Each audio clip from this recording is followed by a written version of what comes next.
Kaizo Koni, Oriva Naru, yaxshimsizlar do'stlar. Men sizlarning 100 tuban g'ijilgan do'stinglar yandim Mana ta'tilmi bo'ldi. Har qaysi mastonlarga bugun Dengiz Qaroqchi Otamoni degan karton filmni ilib keldik. Qo'lqinglarni ding tutib anglangmajmi? Boshlab ketdik. Nima deysiz shu ba 9 tal bo'lgan birinchi avlod Dengiz Qaroqchi Otamoni Shabrot Grodoroja o'lish oldida mundaq deydi. Men yoshsamken 500. Oy, unda emasga. Sorry, yezib ketdim.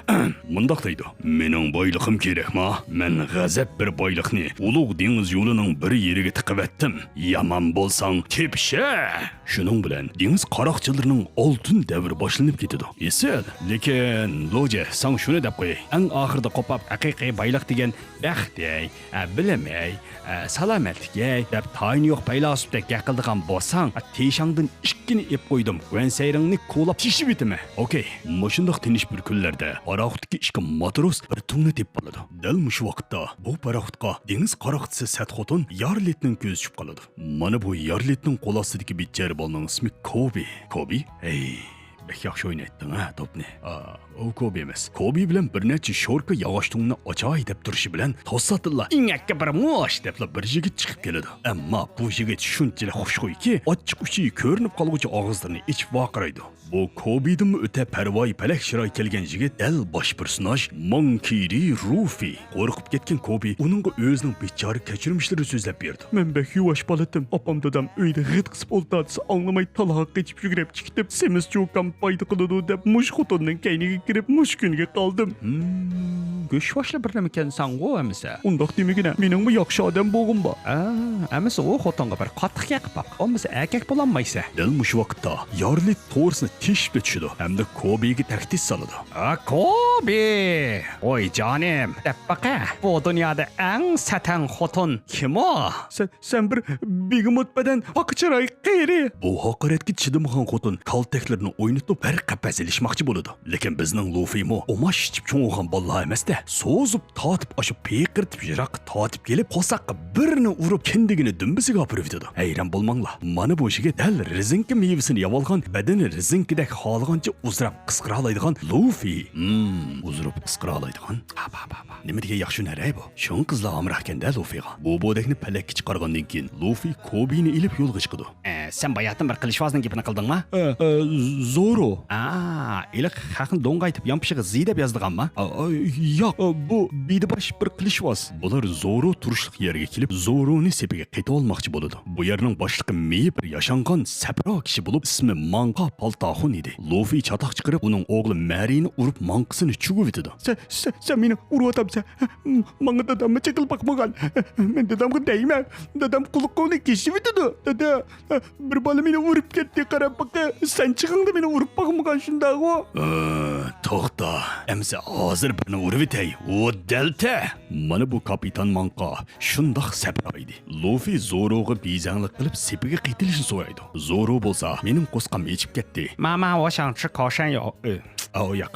Ey Luffy, mening qilichimni bera. Ala, chiq, ala. Fichi yetamdo. Rahmat Luffy. Luffy bek yaxshi. Luffy Zoroni dengiz armiyasining qo'ldan qutuldirib oladi. Kapitan Manqa Luffy bilan qattiq ilishidi. Luffy o'zining langhi bilan gomi no, tamna fra debla Manqaning yuziga dassaydi.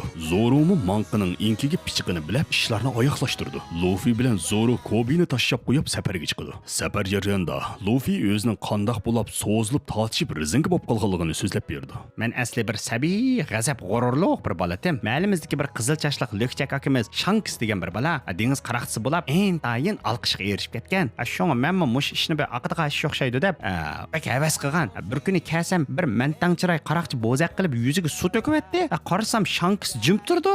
Ma haqoratga sen chitsang, men chidmayman-ku. Deb bir qolaymaqan mevini ochchig'imda yeplab etgandim. Shundoq so'zlab tortishadigan bo'lib qoldim qara. Shanksmi yaxshi bola ekansa, hamon bir kuni asqetib qolasa deb shilapini menga berib shu ketguncha oqdimi yo'q, ko'kdimi yo'q, yana shu o'zim chiqdim izlab. Qorong bir yerga borganda Luffyning qo'sqi ichib bika-bikadan uchayotgan qushqa shilting etib ilishib qoladi.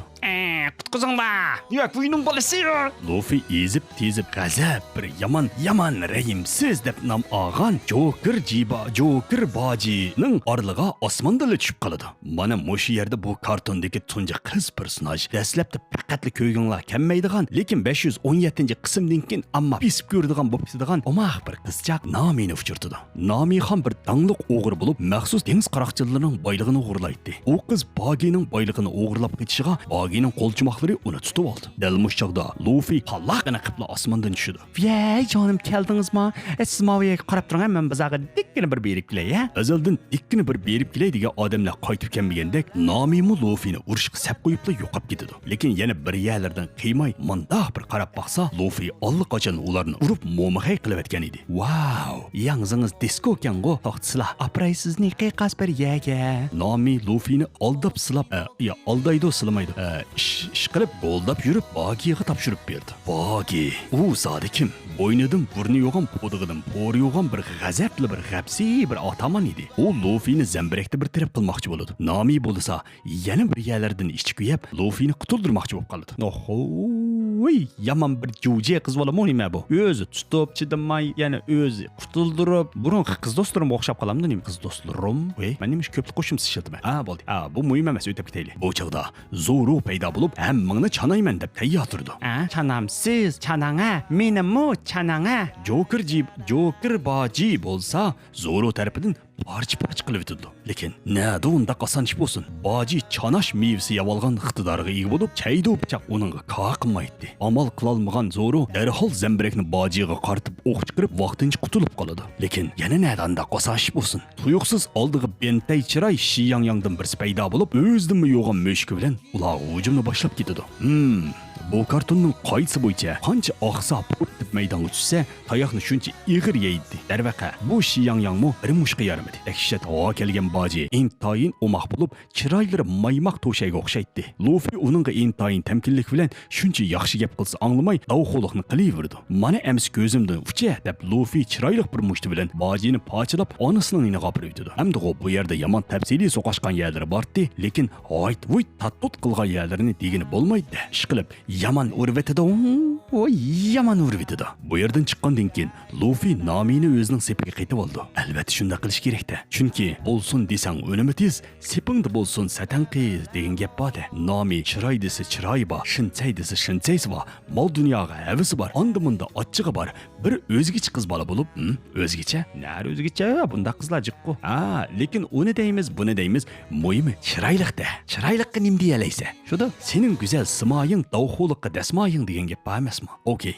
Hikoyamizga qaytib kelaylik. Yiroqdagi bir orolda Pinokio chiroyli yigit bo'lib, uning ismi Osoppo edi. U bir uchiga chiqqan qo'rqinchoqli bo'lib qolmasdan yana mahallaga danqi chiqqan oldamchi edi. "Qalay, yandim bayanning chiroyini ko'rib qoldim. Yomon satga." "Yo'q, kimning oldaysa, yandim bayan g'azab shoyi biz ko'rganda. Shu emasmi, tayqin kam qo'sina." Mana bugun u yiroqdan kelayotgan Luffy qatorliqlarni ko'rib kelib, qattiq cho'chib ketdi. Hamda yolg'onlardan ularga ayvi qilib, ularni cho'chitib qochirib etmoqchi bo'ladi. "Voy, akang 80 million odami bor. Dangliq kapitan Osoppo. Ujon, nimdayman? Achingizda chelayotamsiz ukam?" Chinib qoldi. Shuning bilan dengiz qaroqchi kapitani degan film mushakchi to'xtaymiz. Davomini ko'makchi bo'lsangiz, yiqitingiz panu salonda bo'lsin.